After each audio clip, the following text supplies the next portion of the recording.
Think like गुरु या आपल्या YouTube चॅनलवर तुम्हा सर्वांचे पुन्हा एकदा स्वागत आहे। आपण आरोग्य सेवक जो हिवताप नियंत्रण असणार आहे MPW या पोस्टसाठी अभ्यास करतोय, तर आपल्याला हिवताप याच्यावरचे MCQ असतात ते विचारण्याची शक्यता जास्त असते। म्हणून आजच्या लेक्चरमध्ये आपण हिवताप या टॉपिकवर MCQ पाहणार आहोत। तुमचा जी पार्ट 2 ची नोट्स होती, त्याचे जे शॉर्ट पॉइंट होते ते मी या नोट्समध्ये टाकलेलं होतं, जिला प्रहार 1 नावाने आपण ओळखतो। आणि याच्यामधील जे MCQ आहेत ते आज आपण सॉल्व करणार आहोत। तर चला स्टार्ट करूया आजच्या लेक्चरला।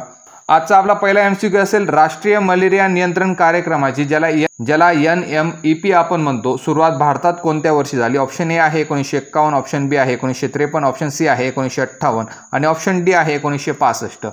तर हिवताप नेमका काय असतो? तर हा एक डासांमुळे प्रसारित होणारा रोग आहे। कोणत्या परजीवीमुळे होतो ते मी लेक्चर नंबर 1 मध्ये बोललेलो होतो। प्लाझ्मोडियम या परजीवीमुळे हा रोग होत असतो। परजीवीमुळे होणारे रोग मध्ये आपण जो हिवताप असतो त्याला क्लासिफाईड करत असतो आणि त्याच्या नियंत्रणासाठी भारताने NMEP हा कार्यक्रम सुरू केलेला होता। आणि तो कोणत्या वर्षी सुरू केलेला होता? तर 1953 साली हा कार्यक्रम सुरू करण्यात आलेला होता। तर हा झाला तुमचा प्रश्न क्रमांक 1।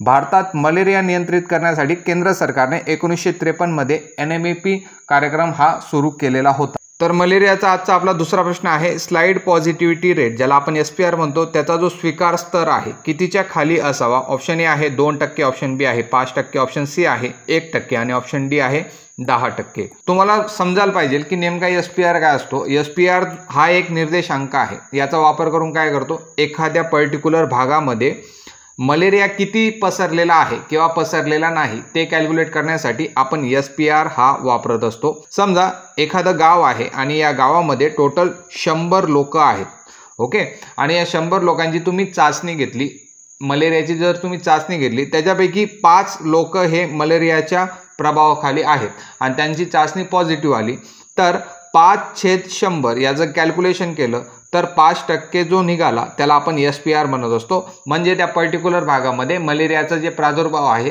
ते 5% आहे। SPR काय करतो? SPR आपल्याला पर्टिक्युलर भागामध्ये मलेरिया पसरलेला आहे की नाही ते कॅल्क्युलेट करण्यासाठी मदत करत असतो। तर या SPR ची WHO नुसार स्वीकार करण्याचा जो स्तर आहे तो किती आहे? तर तो 1% पेक्षा कमी असावा असं WHO ने म्हटलेलं आहे। जनरली याच्यामध्ये 3 टप्पे आपल्याला पाहायला भेटतात। आता मी इथं लिहितो टप्पा आणि त्याचं पर्सेंटेज। तर 3 टप्पे आपल्याला पाहायला भेटतात, ज्याच्यामध्ये पहिला जो टप्पा असतो तो सामान्य नियंत्रणाचा असतो। सामान्य नियंत्रणामध्ये जो SPR आहे तो 10% पेक्षा कमी असावा। त्याच्यानंतर पूर्व निर्मूलन, याच्यामध्ये पूर्व निर्मूलनचा जो टप्पा असतो त्याच्यामध्ये 5% पेक्षा हा SPR चा रेट कमी असावा। आणि निर्मूलनचा जो टप्पा आहे तो 1% पेक्षा कमी असावा। हे त्यांचं लक्ष्य आहे, WHOचं लक्ष्य आहे की पर्टिक्युलर भागामध्ये हा जो असेल हा SPR चा जो रेट आहे तो 1% पेक्षा कमी असावा असं WHOचं म्हणणं आहे। म्हणून जो स्लाइड पॉझिटिव्हिटी रेट आहे, SPR चा जो टक्का आहे तो 1% पेक्षा कमी असावा, म्हणजे त्याच्या खाली असायला हवा। म्हणजे जर त्या गावामध्ये 100 लोक असतील तर 1 किंवा एकापेक्षा कमी म्हणजे डायरेक्ट 0 तुम्हाला SPR चा रेट जर भेटला तर तुमचं जे गाव आहे ते मलेरियापासून मुक्त असणार आहे। प्रश्न 3 मध्ये जाऊया। प्रश्न 3 काय आहे? API, ज्याला ॲन्युअल पॅरासाइट इन्सिडन्स आपण म्हणतो, खालीलपैकी कशाचे प्रमाण दर्शवतो असा प्रश्न विचारला गेलेला आहे। आणि बहुउद्देशीय आरोग्य कर्मचारीसाठी हे जे निर्देशांक असतात ते मोस्ट इम्पॉर्टंट असतात, कारण की या निर्देशांकावर त्यांना काम करायचं असतं। ऑप्शन ए आहे तपासलेल्या स्लाइड्समध्ये रक्तातील पॅरासाइट, ऑप्शन बी आहे दर 1000 लोकसंख्येमागे आढळलेले मलेरिया रुग्ण, ऑप्शन सी आहे एकूण औषध वितरण आणि ऑप्शन डी आहे ताप असलेल्या व्यक्तींमध्ये फॅल्सिफेरम प्रमाण। आता हा सुद्धा एक निर्देशांक आहे। एखादं जर गाव असेल तर ते गाव मलेरियासाठी किती जोखीमयुक्त आहे ते कॅल्क्युलेट करण्यासाठी आपण API वापरत असतो आणि याच्यामध्ये वर्षभराचं कॅल्क्युलेशन हे आपण करत असतो। समजा एखादं गाव आहे आणि त्या गावाची लोकसंख्या 1 लाख आहे। किती आहे? 1 लाख त्या गावाची लोकसंख्या आहे आणि संपूर्ण वर्षभरात त्या पर्टिक्युलर गावामध्ये 200 रुग्ण हे मलेरियाचे आढळलेले आहेत। मग वर्षभरामध्ये 200 रुग्ण आढळले आणि गावाची लोकसंख्या 1 लाख आहे। जर तुम्ही याचं कॅल्क्युलेशन केलं तर तुम्हाला काय भेटतं? तुम्हाला भेटणार आहे ते 2% ही फिगर भेटणार आहे आणि हे असणार आहे API, ज्याला आपण ॲन्युअल म्हणजे वर्षभर पॅरासाइट इन्सिडन्स म्हणजे वर्षभरामध्ये मलेरियाचे किती रुग्ण तुम्हाला आढळले ते कॅल्क्युलेट करण्यासाठी आपण API वापरत असतो. WHO नुसार आणि राष्ट्रीय धोरणानुसार हा जो API असणार आहे तो 1% कमी असणं हे मलेरिया निर्मूलनाचं लक्ष्य असणार आहे. आणि तुम्ही गेल्यानंतर तुम्ही एखाद्या पर्टिक्युलर गावाचा जर API काढला तर त्या दरवरून तुम्हाला त्याची जोखीम, त्या पर्टिक्युलर गावाची जोखीम पातळी ही आहे, जोखीम क्षेत्र जे आहे ते तुम्हाला शोधावं लागत असतं. जर समजा एखाद्या गावाचा API जो आहे तो 2% जास्त आला तर आपण त्याला हाय रिस्क एरिया म्हणून ओळखत असतो. नंतर हा जो API आहे तो जर 1 ते 2% पर्यंत आला तर त्या भागाला आपण मॉडरेट रिस्क एरिया म्हणून ओळखत असतो. आणि हा जो API आहे तो जर तुमचा 1पेक्षा कमी आला तर त्या भागाला आपण लो रिस्क एरिया म्हणून ओळखत असतो. तर API बद्दल या गोष्टी तुम्हाला लक्षात ठेवायच्या आहेत. मग API नेमका काय आहे ते ऑप्शनमध्ये चेक करूया. उत्तर तुमचं असणार आहे दर 1000 लोकसंख्येमागे आढळलेले मलेरिया रुग्ण हे तुमचं API असणार आहे. दर 1000 लोकसंख्येमागे आढळलेले मलेरिया रुग्ण तुम्हाला API कॅल्क्युलेट करत असतात. आणि API जर पर्टिक्युलर फॉर्म्युला पाहिला तर याच्यामध्ये वर्षभरात आढळलेले रुग्ण छेद लोकसंख्या गुणिले 1000 हे त्याचं उत्तर असणार आहे. तुम्हाला परीक्षेमध्ये असंही सुद्धा विचारू शकतात की APIचा फॉर्म्युला काय, तर याच्यामध्ये कीवर्ड येणार आहे वर्षभरामध्ये. वर्षभरात का, कारण की तो ॲन्युअल पॅरासाइट इन्सिडन्स आहे. ॲन्युअल म्हणजे वर्षभरासाठी असणार आहे आणि याला मल्टिप्लाय तुम्हाला 1000 सोबत करायचं आहे. त्याच्यावरून तुम्ही API हा कॅल्क्युलेट करू शकता. पुढचा प्रश्न आहे इन्हान्स मलेरिया कंट्रोल प्रोजेक्ट ज्याला EMCP म्हणतात भारतात कोणत्या वर्षी सुरू झाला. त्याचे ऑप्शन आपण चेक करूया.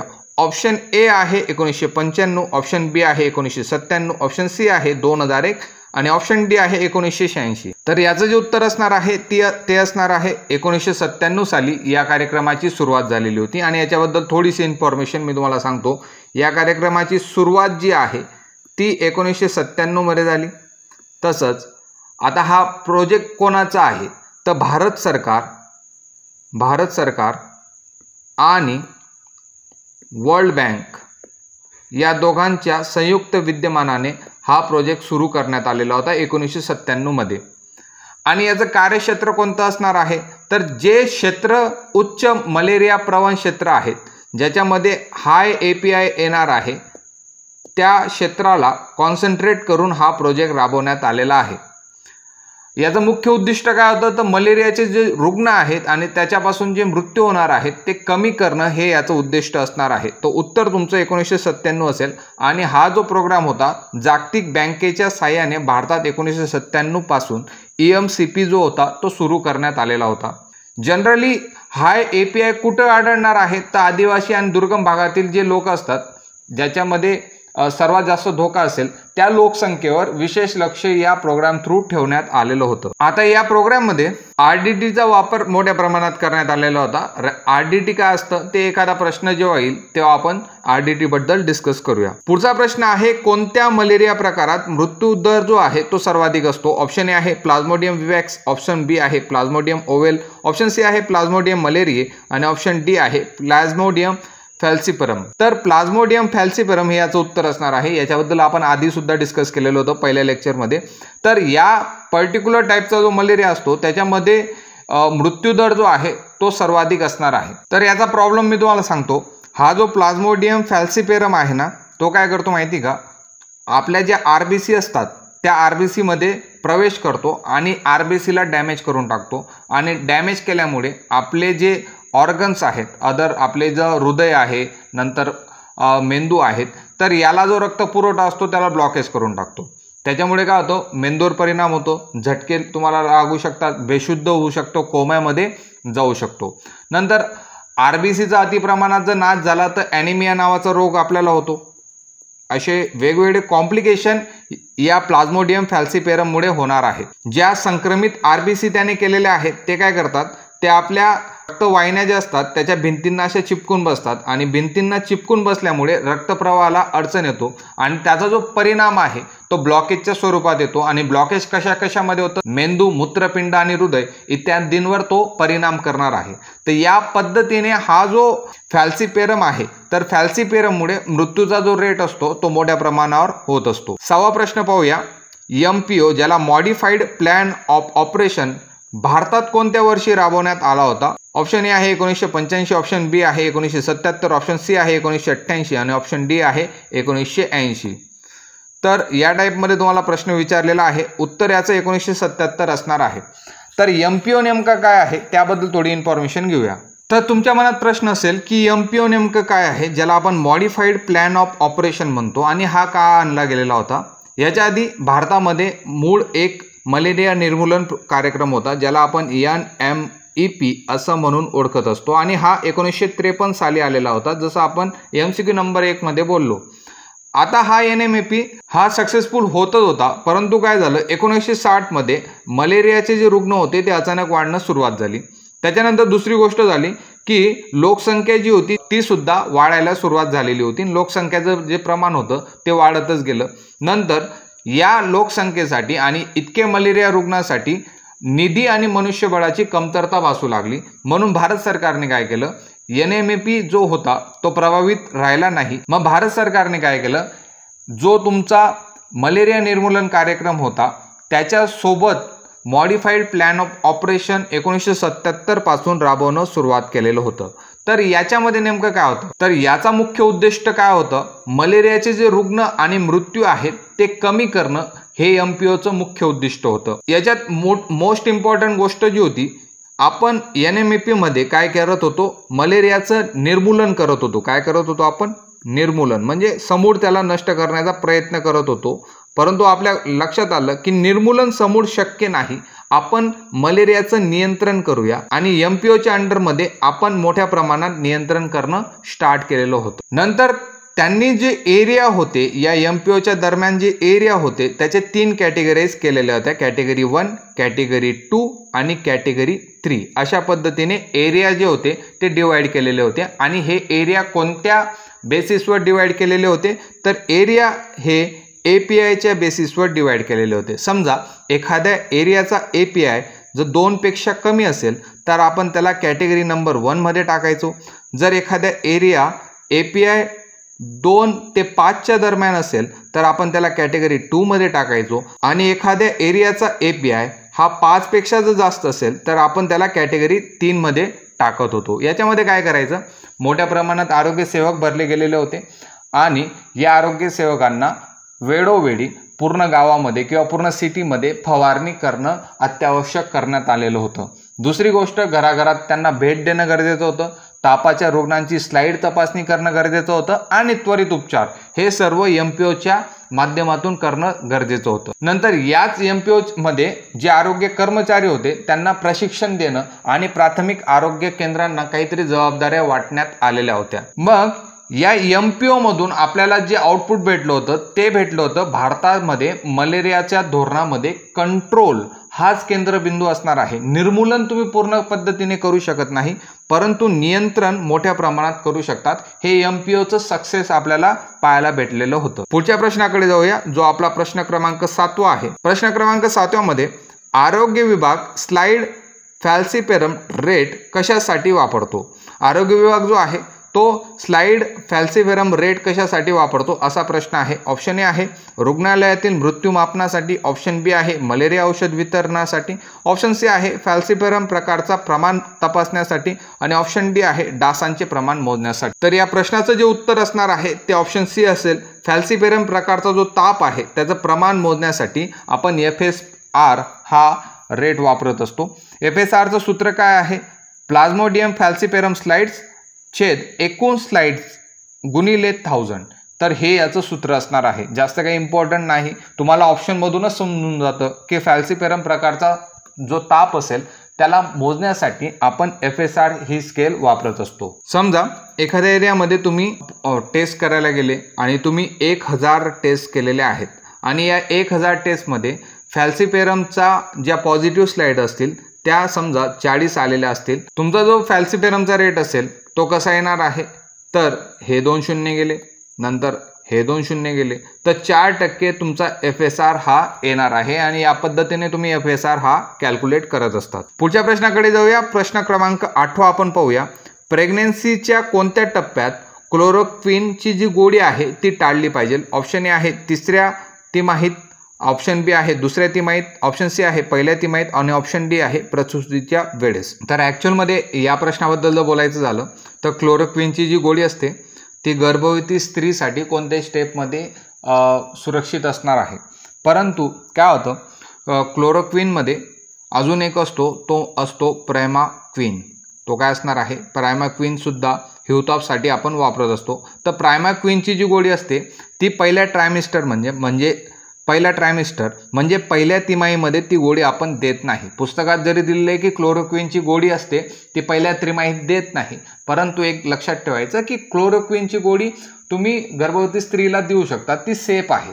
परंतु त्याच्यामधली जो प्रायमाक्विनची जी गोळी असते ती पहिल्या ट्रायमिस्टरमध्ये देत नाही, कारण की त्याच्यामुळे काय होतं, जो भ्रूण असतो त्याच्यामध्ये G6PD डिफिशियन्सी होऊ शकते आणि त्या भ्रूणाला हिमोलिसिस होण्याची शक्यता जी असते ती दाट असते. म्हणून आपण प्रायमाक्विनची जी गोळी असते ती पहिल्या तिमाहीत देत नाही.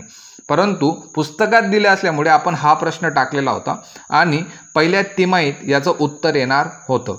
तर क्लोरोक्विनची गोळी कधी टाळली गेली पाहिजे, तर पहिल्या तिमाहीमध्ये ती टाळली गेलेली पाहिजे. प्रश्न 9 पाहूया.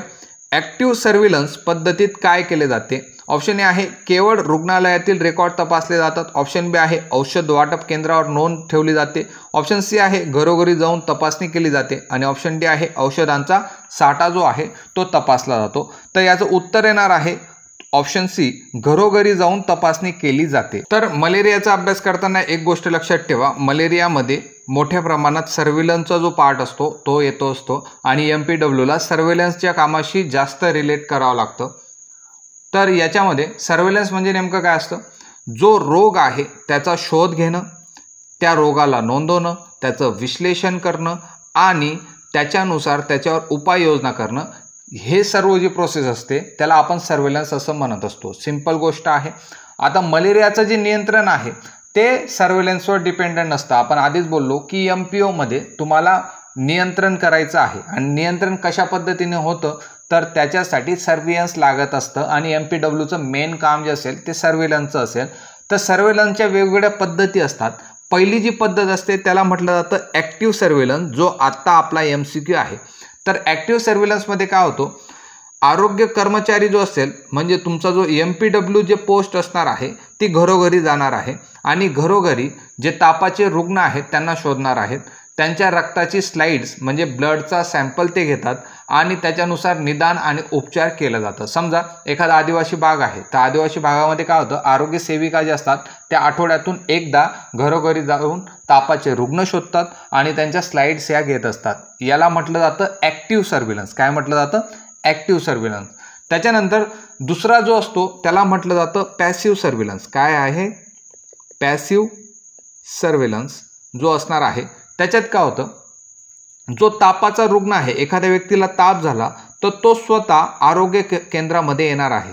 तो काय येणार आहे, आरोग्य केंद्रात येतो, तेथे त्याची स्लाइड घेतलं जातं आणि त्याच्यावर उपचार हे केले जातात आणि तो आरोग्य केंद्रात आलेला आहे म्हणून त्याची जी माहिती आहे ती नोंदवली जाते. त्याला काय म्हटलं जाणार आहे, त्याला म्हटलं जाणार आहे पॅसिव्ह सर्व्हिलन्स.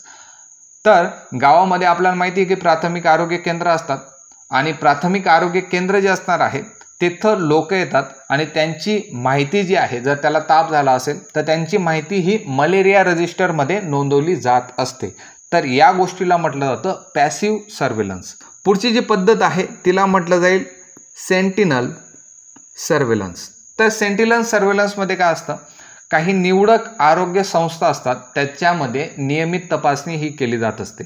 तर जे जिल्हा रुग्णालय असतं त्याला आपण सेंटिनल साईट म्हणतो आणि तिथं दर आठवड्याला मलेरियाचे जे नमुने आहेत ते पाठवले जातात आणि त्याच्यापासून रिपोर्ट हा तयार केला जातो. समजा एखादं छोटं गाव आहे परंतु तिथं रिपोर्ट बनत नाही, तर ते काय करतात, ते छोटं गाव त्या जिल्ह्याच्या ठिकाणी त्याला सेंटिनल साईट म्हणतात, त्या सेंटिनल साईटला ते जे तुमचे ब्लड रिपोर्ट आहे ते जे तुमचे ब्लडच्या स्लाइड्स आहेत त्या पाठवले जातात आणि तिथं त्याची चेकिंग होत असते. त्याला म्हटलं जातं सेंटिनल सर्व्हिलन्स. काय म्हटलं जातं?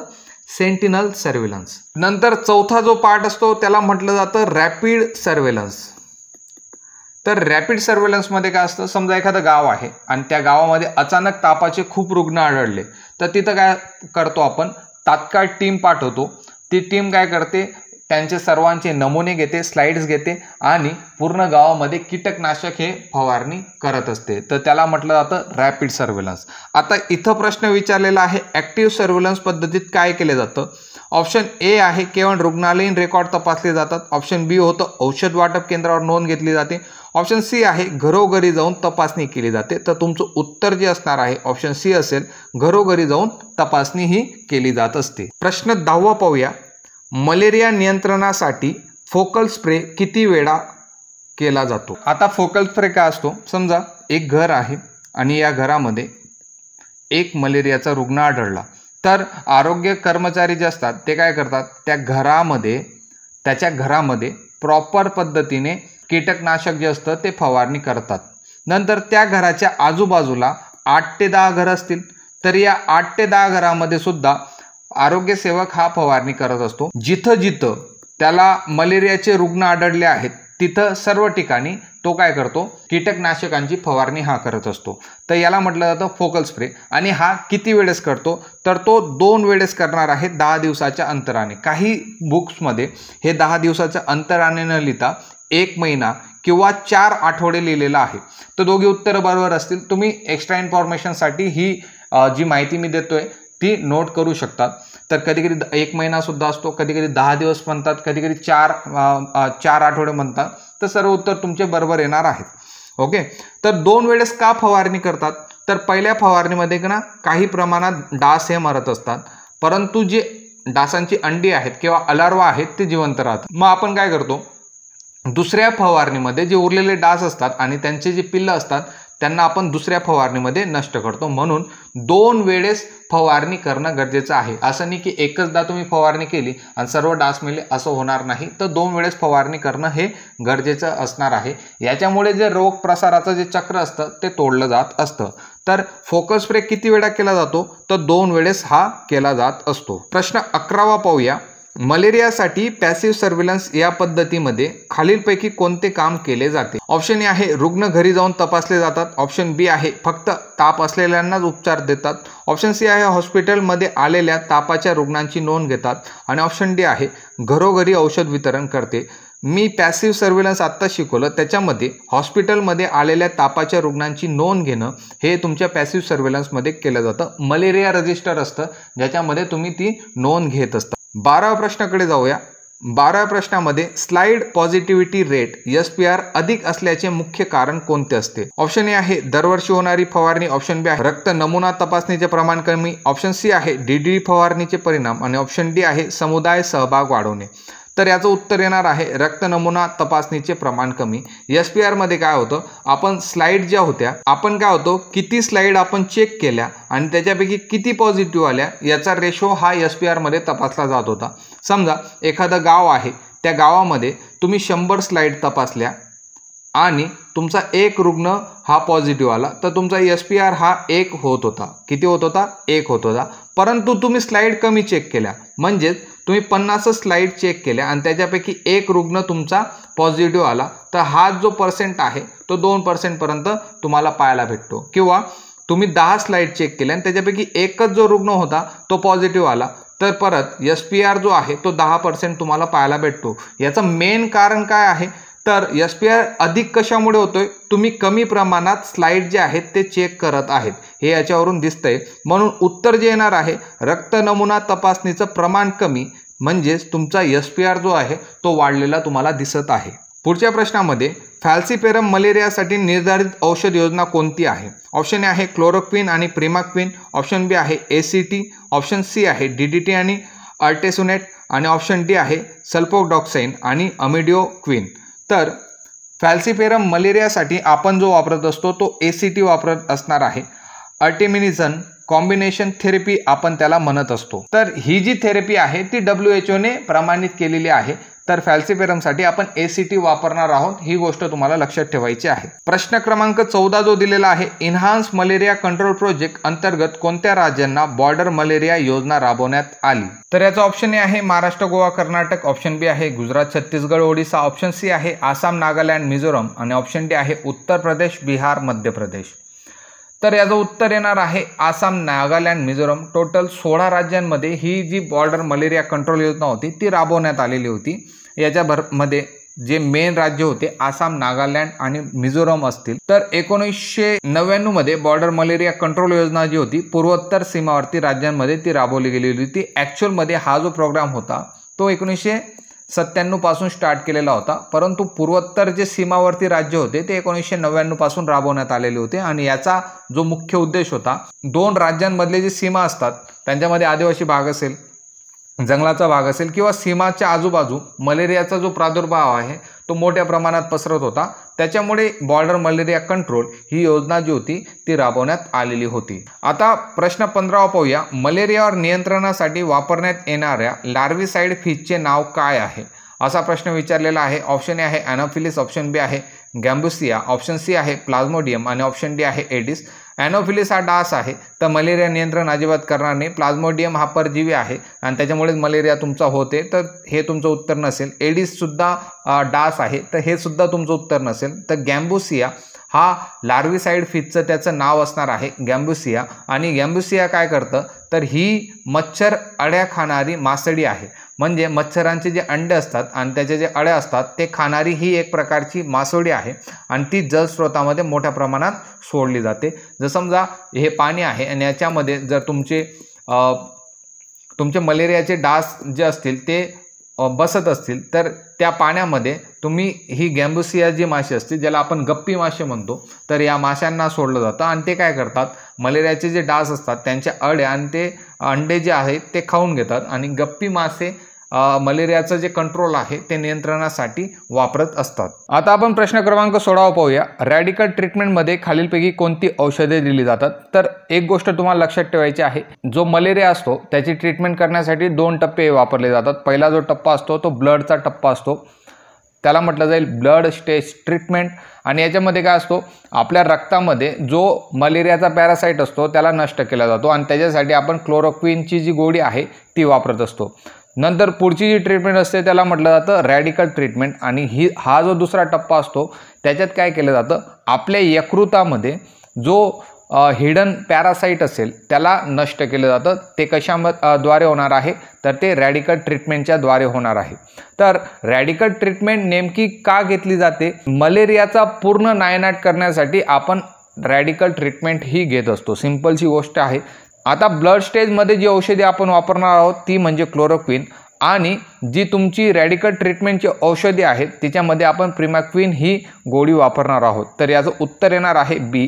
आता एक गोष्ट लक्षात ठेवायची, प्रिमॅक्विन जी गोळी आहे ती आपण एकटी वापरणार नाही, तर रॅडिकल ट्रीटमेंटमध्ये या दोघी गोळ्यांचं कॉम्बिनेशन आपण वापरत असतो. भारतातले जे उपचार मार्गदर्शक तत्व आहेत किंवा तुमची जी PDF आहे त्याच्यात क्लिअरली लिहिलेलं आहे की प्लाझ्मोडियम विवेक्स जेव्हा झालेला असेल तेव्हा क्लोरोक्विनची गोळी आपण 3 दिवस वापरतो आणि त्याच्यानंतर प्रिमॅक्विन जी आहे ती टोटल 14 दिवस ही वापरत असतो. म्हणून या प्रश्नाचं उत्तर येणार आहे क्लोरोक्विन आणि प्रिमॅक्विन या दोघी गोळ्यांचा उपयोग आपण रॅडिकल ट्रीटमेंटमध्ये करत असतो. प्रश्न क्रमांक 17 पाहूया. ॲन्युअल ब्लड एक्झामिनेशन रेटची गणना कशी केली जाते? तर ॲन्युअल ब्लड एक्झामिनेशन रेट नेमका काय आहे, तर आपण याला ABER असं सुद्धा म्हटलं जातं. आणि हा एक महत्त्वाचा दर आहे, असा रेट आहे ज्याचा वापर करून मलेरिया नियंत्रणाचा जो कार्यक्रम आहे त्याच्यामध्ये मोठ्या प्रमाणात हा रेट वापरला जातो. एक पर्टिक्युलर वर्ष घ्या, समजा 2024-25 आहे, तर 2024-25 वर्षामध्ये संपूर्ण तपासलेल्या रक्त नमुन्यांची संख्या दर्शवण्यासाठी, म्हणजे आपण किती रक्त नमुने तपासले आहेत ते कॅल्क्युलेट करण्यासाठी ABER हा जो रेट आहे तो वापरला जातो. म्हणून ऑप्शनमध्ये जर तुम्ही पाहिलं तर संपूर्ण तपासलेले रक्त नमुने छेद एकूण लोकसंख्या याचा जो रेट असणार आहे ते तुमचा ABER येणार आहे.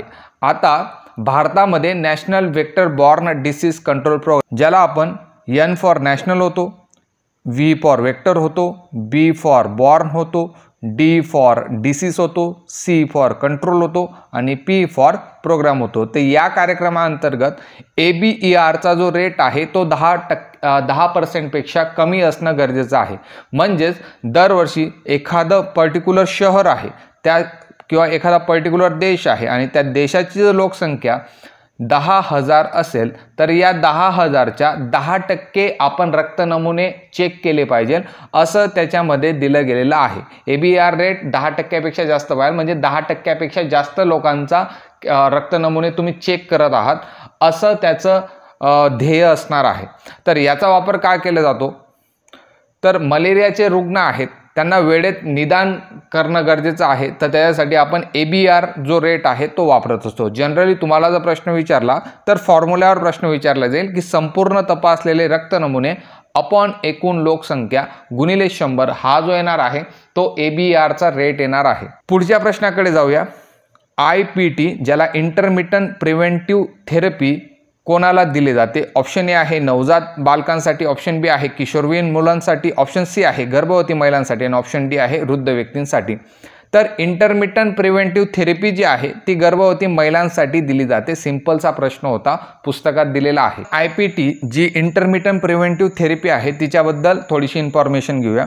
तर ही जी थेरपी आहे ती जनरली 3 कॅटेगरीमध्ये दिली जाते. पहिली जी कॅटेगरी आहे ती गर्भवती महिलांसाठी दिली जाते, दुसरी जी कॅटेगरी आहे जे नवजात बालकं असतात त्यांना दिली जाते आणि तिसरी जी कॅटेगरी असणार आहे 3 ते 5 वर्षामध्ये जे मुलं असतात त्यांना प्रोव्हाइड करण्यात येते. भारताच्या बाबतीत जर बोलायचं झालं तर भारतामध्ये फक्त आणि फक्त गर्भवती महिलांसाठी ही जी ट्रीटमेंट आहे ती दिली जात असते. जे 6 ते 12 महिन्यापर्यंतचे बाळ असतात त्यांना IPT जी ट्रीटमेंट आहे ती आफ्रिकासारख्या देशामध्ये दिली जातं जिथं मलेरियाचं जे संक्रमण आहे ते उच्च प्रमाणात आहे. अशा ठिकाणी तुम्हाला पाहायला भेटेल की 6 ते 12 महिन्याच्या लहान मुलांना ही जी ट्रीटमेंट आहे ती दिली जाते आणि 3 ते 5 वर्षातील जे मुलं आहेत जिथं सीझनल मलेरिया येतो त्या ठिकाणी दिली जाते. भारताच्या बाबतीत जर बोलायचं झालं तर भारतामध्ये फक्त आणि फक्त गर्भवती महिलांसाठी ही ट्रीटमेंट दिली जाते.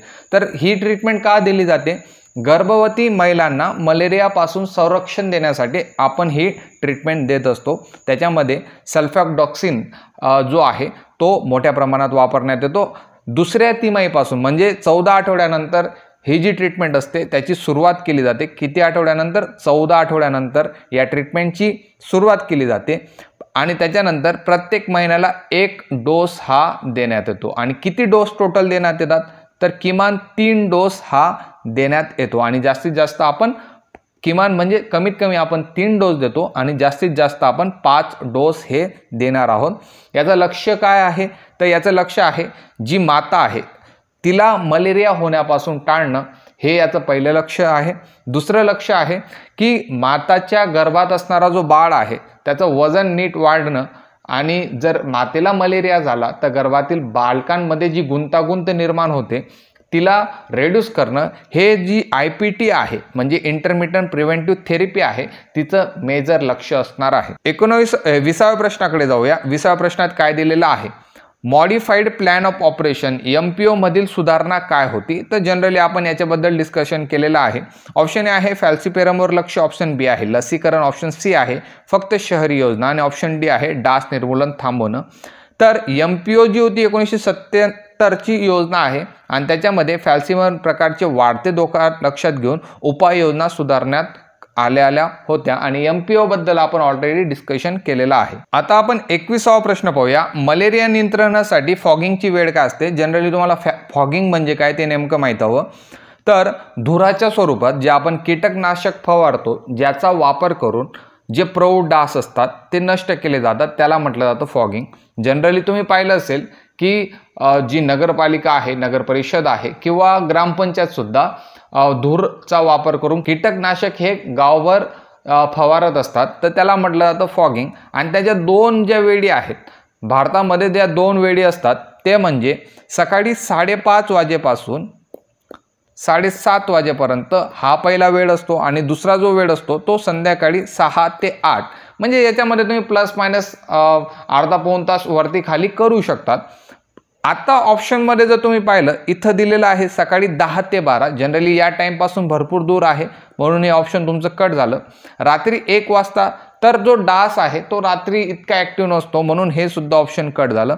संध्याकाळी 5 ते 7 हे तुमचं जे उत्तर आहे ते 6 ते 8 या उत्तराशी समरूप आहे म्हणून तुम्ही जो उत्तर देणार आहोत ते ऑप्शन सी असणार आहे. आपला 22वा प्रश्न असेल, EMCP 1997 अंतर्गत भारतात कोणती 3 राज्ये प्रारंभी निवडली गेलेली होती? EMCP बद्दल बोललो होतो. EMCPचा जो फुल फॉर्म परत एकदा आपण पाहायला गेलं, E फॉर इन्हान्स होतं, M for malaria, C for control आणि P फॉर प्रोजेक्ट, जो 1997चा होता. कोणी राबवला गेलेला होता? तर भारत सरकार, त्याच्यानंतर विश्व बँक, वर्ल्ड बँक, त्याच्यानंतर भारत सरकारमधले जे आरोग्य कुटुंब कल्याण मंत्रालय होतं त्यांच्या साहाय्याने हा जो प्रोग्राम होता तो राबवला गेलेला होता. आणि याच्यामध्ये कोणती 3 प्रारंभी राज्ये निवडली गेलेली होती? तर महाराष्ट्र, छत्तीसगड आणि ओरिसा हे जे राज्य होती ती निवडली गेलेली होती. पुढचा प्रश्न आहे 23वा प्रश्न, PVVAX म्हणजे प्लाझ्मोडियम विवॅक्स जो आहे, मलेरियात वापरले जाणारे औषध कोणते? तर PVVAX जेव्हा होतो तेव्हा कोणतं औषध वापरलं जातं? ऑप्शन ए आहे ACT, ऑप्शन बी आहे आर्टिसुनेट, ऑप्शन सी आहे क्लोरोक्विन आणि ऑप्शन डी आहे ESP. तर PVVAX मध्ये जनरली आपण क्लोरोक्विनच वापरत असतो, जास्त काही वापरण्याची गरज नसते. जनरली तुम्हाला एक गोष्ट माहीत पाहिजे, जो PVVAX आहे, प्लाझ्मोडियम विवॅक्स आहे, हा सौम्य प्रकारचा आहे, सौम्य प्रकारचा असतो. परंतु काय होतो, PVVAX हा वारंवार येत असतो, म्हणजे परत परत तुम्हाला मलेरिया होतच राहील. या टाईपमध्ये PVVAX हा कार्य करत असतो. म्हणून सौम्य असल्यामुळे आपण क्लोरोक्विन देतो, परंतु परत परत होत असल्यामुळे काय करतो आपण, क्लोरोक्विन सोबत आपण प्रिमॅक्विन सुद्धा देत असतो. प्रिमॅक्विन काय करतं, जसं मी तुम्हाला बोललो, ट्रीटमेंटच्या 2 पद्धती असतात.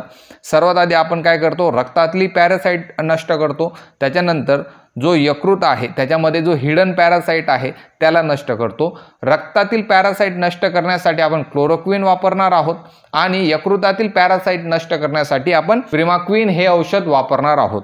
तर हा जो छोटासा डिफरन्स आहे तो लक्षात तुम्हाला ठेवायचा आहे. PVVAX मध्ये जर तुम्ही फक्त क्लोरोक्विन दिलं तर तुमचा मलेरिया बरा होईल, परंतु तो परत परत तुम्हाला त्याची लागण होणार आहे, म्हणून त्याच्यासोबत प्रिमॅक्विन द्यायची आहे. आणि प्रिमॅक्विन देताना सुद्धा आपल्याला काळजी सुद्धा घ्यावी लागते, कारण की जेव्हा प्रिमॅक्विन तुम्हाला स्टार्ट करायचं आहे तर G6PD ही जी टेस्ट आहे ती करणं अनिवार्य आहे. जर तुम्ही G6PD ची टेस्ट केली नाही तर एखादा व्यक्ती असेल ज्याच्यामध्ये G6PD एन्झाईम जो असतो तो कमी असेल, तर जेव्हा तुम्ही त्या रुग्णाला प्रिमॅक्विन दिलं तर त्याच्यामुळे रक्तपेशी तुटणे, ज्याला आपण हिमोलिसिस असं म्हणत असतो, हिमोलिसिस, तर हिमोलिसिस सारखे रोग त्या व्यक्तीला होऊ शकतात. म्हणून प्रिमॅक्विन देताना थोड्याफार प्रमाणात आपल्याला विचार करावा लागतो. ही गोष्ट तुम्हाला लक्षात ठेवायची. रक्तातील तुम्हाला पॅरासाइट जर तोडायचा असेल, पॅरासाइटला खतम करायचं असेल तर तुम्ही क्लोरोक्विन वापरा. यकृतातला जो पॅरासाइट आहे त्याला नष्ट करायचा असेल तर प्रिमॅक्विन वापरा. प्रिमॅक्विन काय काम करतो, तर तुम्हाला जो PVVAX जो आहे तो परत परत होणार आहे त्याला रोखण्यासाठी तुम्ही प्रिमॅक्विन वापरणार आहात. परंतु प्रिमॅक्विन वापरताना G6PD ही टेस्ट करावं लागते, कारण की G6PD जो आहे एखाद्या व्यक्तीमध्ये त्याचं जर एन्झाईम कमी असेल तर त्या व्यक्तीला हिमोलिसिस नावाचा आजार होऊ शकतो. त्याच्यामुळे ही गोष्ट तुम्हाला एकदम क्लिअर कट लक्षात ठेवायची आहे. 24वा प्रश्न आहे, सिंपलचा प्रश्न आहे, API = 2 असलेला परिसर कोणत्या श्रेणीत मोडतो? ऑप्शन ए आहे नियंत्रित क्षेत्र, ऑप्शन बी आहे हाय रिस्क क्षेत्र, ऑप्शन सी आहे सामान्य क्षेत्र आणि ऑप्शन डी आहे लसीकरण क्षेत्र. जर API तुमचा 2 पेक्षा जास्त असेल म्हणजे तो जो एरिया आहे तो उच्च धोका असलेला क्षेत्र म्हणून ओळखला जातो. API बद्दल आपण ऑलरेडी डिस्कस केलेला आहे. प्रश्न 25वा पाहूया, फेवर ट्रीटमेंट डिपोट ज्याला FTD म्हणतात त्याचं मुख्य कार्य काय आहे?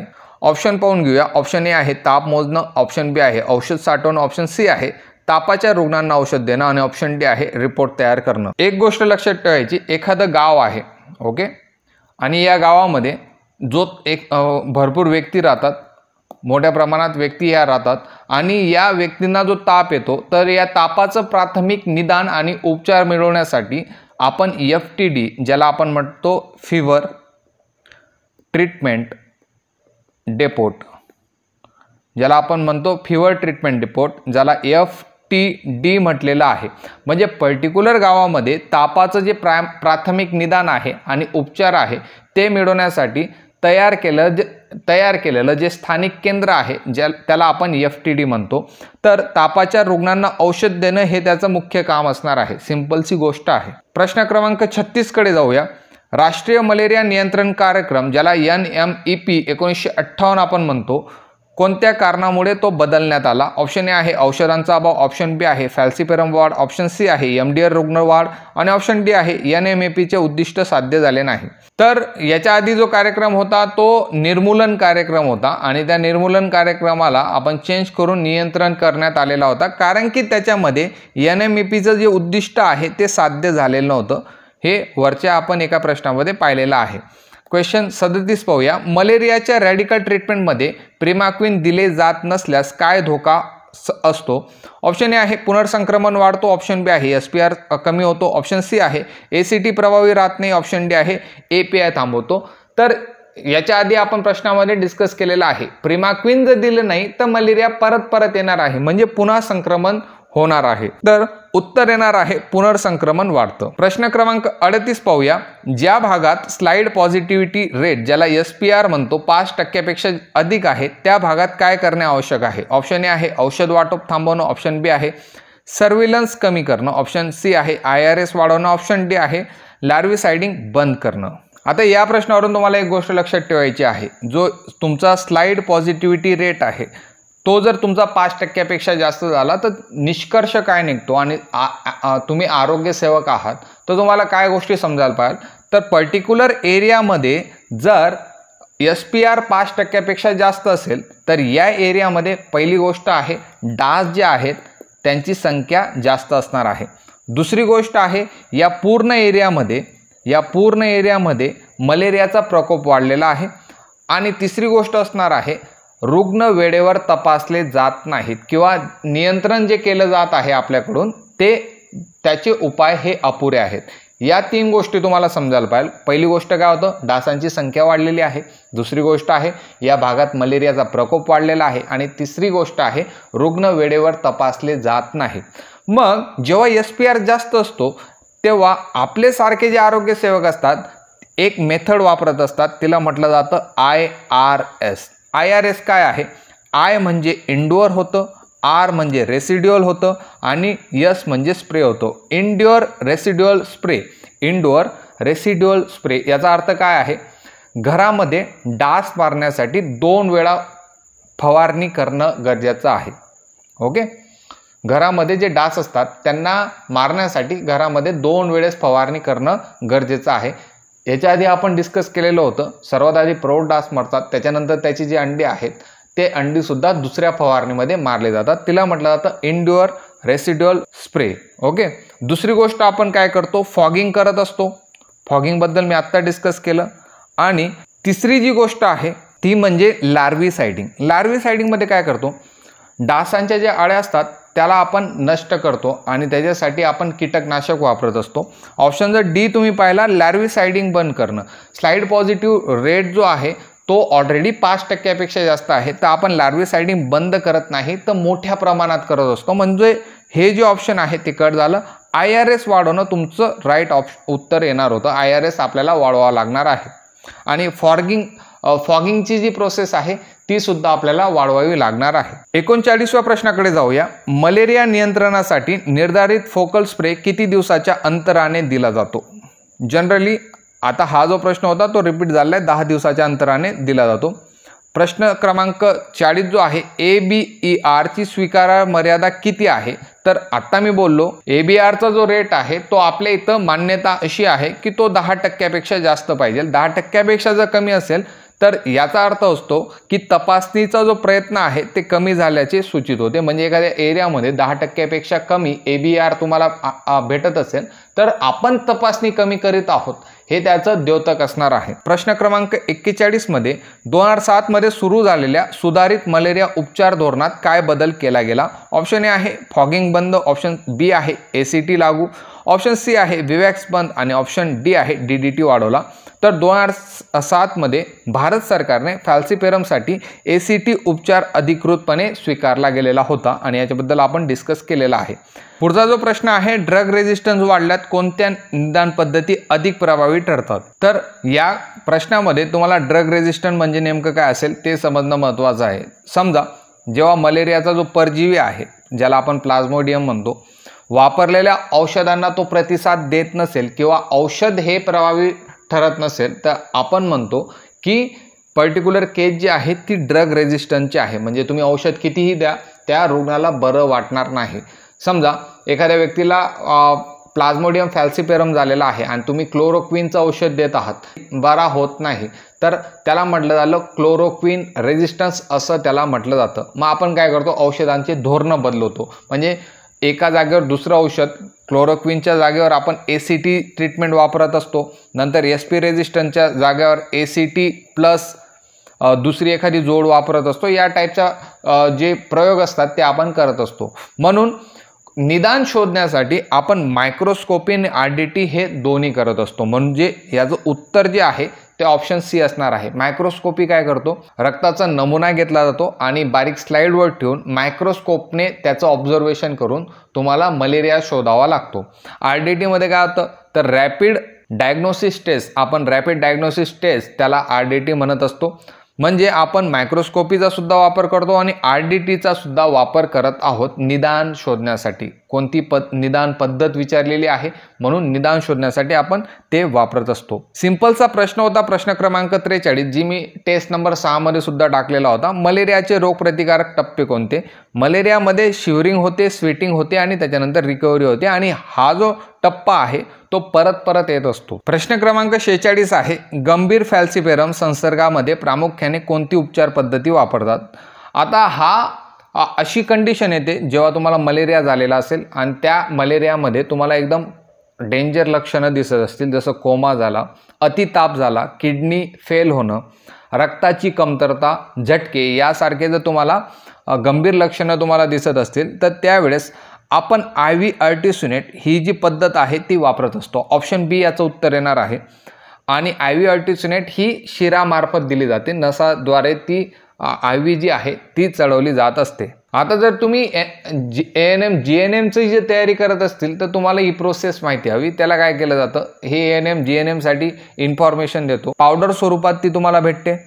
ओके, त्या पावडर स्वरूपात जी भेटते तिला सोडियम बायकार्बोनेट आणि 5% डेक्स्ट्रॉनच्या द्रावणामध्ये ते टाकलं जातं आणि तयार झाल्यावर नंतर लगेच ते वापरावं लागतं. अशी याची प्रोसेस असते. जी MPWची बॅच आहे, इतके हाय लेवलचे प्रश्न तुम्हाला येणार नाही, पुस्तकात दिले म्हणून मी तुम्हाला टाकलेलं आहे.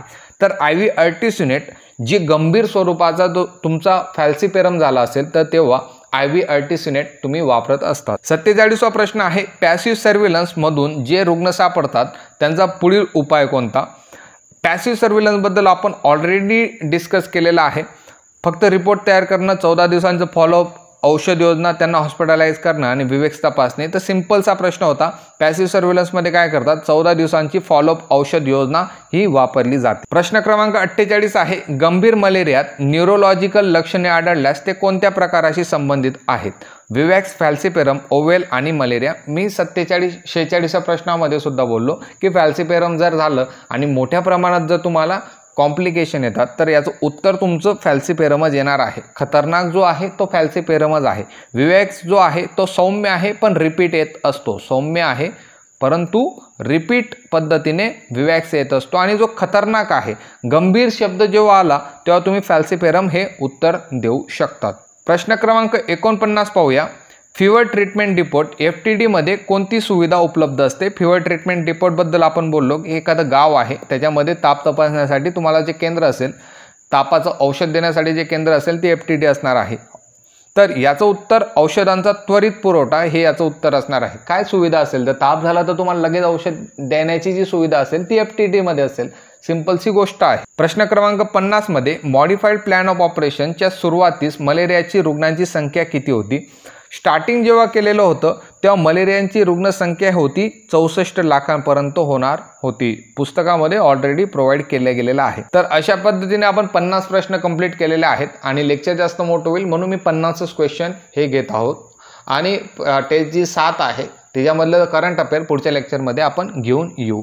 मी जनरली तुम्हाला सिंपल इन्फॉर्मेशन अजिबात सांगितलेली नाही, थोडीशी डीप जी इन्फॉर्मेशन होती मलेरियाच्या बाबतीत, कारण की सिंपल तुम्ही पाठ करून घेतात, परंतु जर पेपर टफ आला आणि अशा टाईपचे प्रश्न जर फॉर्म करायचं म्हटलं तर ते सुद्धा टॅकल व्हावे म्हणून आपण मलेरियाबद्दल थोडीशी डीप इन्फॉर्मेशन घेतलेली आहे, जी आरोग्य सेवकांच्या पुस्तकांमध्ये दिलेली होती. सिंपलच्या गोष्टी तुम्हाला ऑलरेडी माहीत आहेत, मी असं अजूम करून घेतो. ज्या टेक्निकल टर्म्स आहेत त्या आपण पाहत आहोत.